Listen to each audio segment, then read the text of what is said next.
Hello student, our today's topic is eclipses means grahane. The orbital path of the earth and that of the moon are not in the same plane.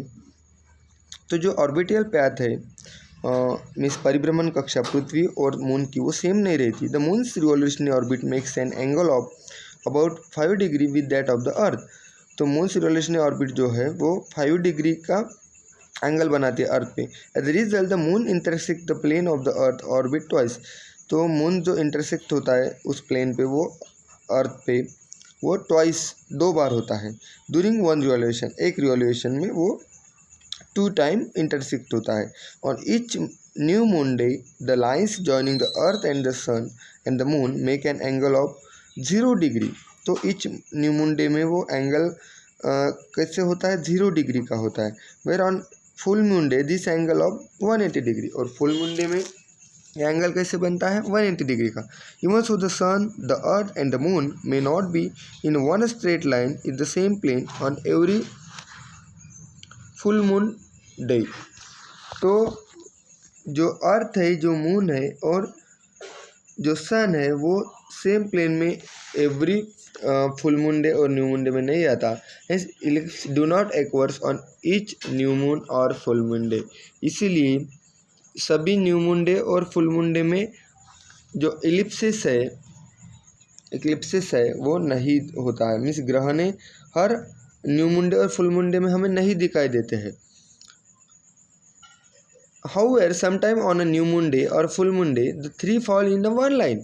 तो कुछ time में क्या होता है full moon day और new moon day में एक line में आते हैं in the same plane. Eclipses occur on such occasion. Eclipses में बी सोलर और ल्यूनर. तो ऐसे ऑकेजन में जब वो वन लाइन में आते हैं तब इक्लिप्सेस होते हैं, जैसे सोलर और ल्यूनर. सोलर में सूर्य ग्रहण एंड ल्यूनर में चंद्र ग्रहण. तो सोलर इक्लिप्सिस पढ़ेंगे हम. If the moons is between the sun and the earth. तो मून्स कैसे है, किसके बिटवीन में है, सन और अर्थ के. The shadow of the moons at that time क्या होता है, जो शैडो है मीन्स सावली जो है, छाव है जो मून की, वो कहाँ पे गिरती है, falls on the earth. Earth पे गिरती है वो. At a such time this 3 celestial object और on the same plane and fall in one line. ये जो 3 सेलेस्टियल ऑब्जेक्ट वो वन लाइन में आते हैं. Hence the place of the earth where the moon's shadow falls experience. Hence the place of the earth where the moon's shadow falls experience a solar eclipse. तो इसीलिए वहाँ पे हमें solar Eclipse में जो मून से सन है और अर्थ है वो एक लाइन में हमें दिखाई दे, इसलिए सोलर इक्लिप्स हमें दिखाई देता है. This shadow is of 2 types. लेकिन ये जो शैडो है मून की, जो शैडो है वो 2 टाइप में दिखाई देती है. जैसे this shadow is the 2 type. The central portion of the shadow is darker and the periphery is the light. तो सेंट्रल पोर्शन में जो शैडो है वो कैसी होती है, डार्क होती है. और जो पेरिफेरी मीन्स कड़े का जो भाग रहता है वहाँ पे लाइट अच्छा होती है. In the area of dark shadow of the earth the sun become completely invisible. तो जहाँ पे डार्क शैडो होता है अर्थ पे वहाँ पे सन बिकम कम्प्लीटली क्या होता है, इनविजिबल. मीन्स सन दिखाई नहीं देता. This condition is known as total solar eclipse.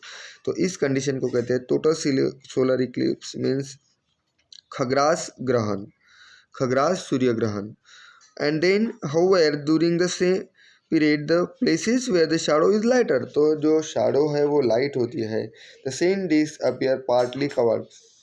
तो सन कैसे थोड़ा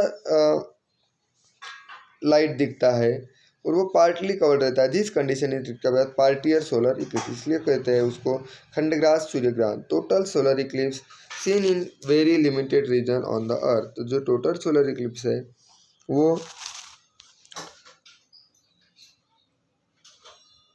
लिमिटेड रीजन में अर्थ में वो दिखाई देता है. ये जो फिगर से देखो, फिगर 2.5 एंड फिगर 2.6. तो इसको तुम्हें अंडरस्टैंड करना है. Sometime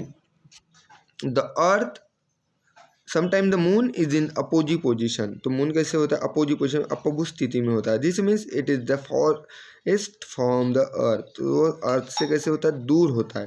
as the result the deep shadow of the moon is cast in the space on does not reach the earth. तो जो मून की जो शैडो है, डीप शैडो है, वो अर्थ तक नहीं पहुंच सकती। From a small region of the earth only illuminated edge of the sun disc is seen in the from the ring. तो अर्थ पे सिर्फ थोड़ा सा ही भाग प्रकाशित हुआ दिखता है। This is called annular eclipse. Annular eclipse is the rare phenomenon. इसको कहते हैं कंकनाकृति सूर्य ग्रहण। तो ये जो कंकनाकृति सूर्य ग्रहण है वो थोड़े ही सिर्फ कुछ ही पल मीन्स कभी कभी ही दिखता है, रेयर दिखता है, रेयरली दिखता है। Take a ball of a clay, try this. क्या करना है तुम्हें, देखो। Take a ball of a clay of a mud और mud and keep at the centre of the table. एक टेबल लेना है और वहाँ पे एक मड का बॉल बना के वहाँ पे रखना है।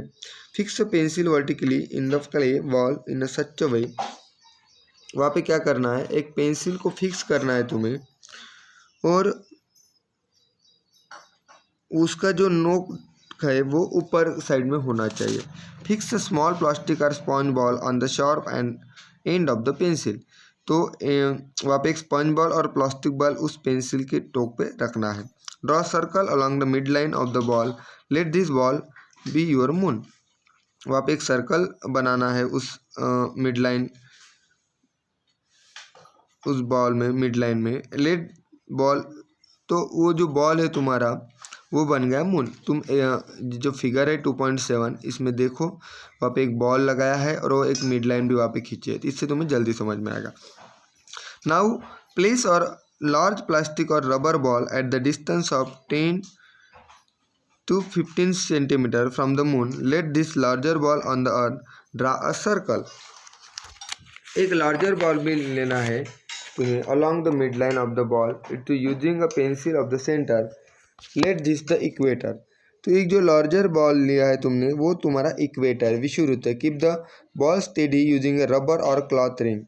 तो वो जो बॉल है तुम्हें रबर और क्लॉथ रिंग पे रखना है। देखो फिगर 2.7 में तुम्हें उस पेंसिल के बॉल के साइड में एक इक्वेटर दिखा दिया, एक रबर पे दिया है एक बड़ा बॉल। देखो, arrange the ball representing the earth and the moon in such a way that the circle drawn on the moon will be in the plane of the equator of the earth।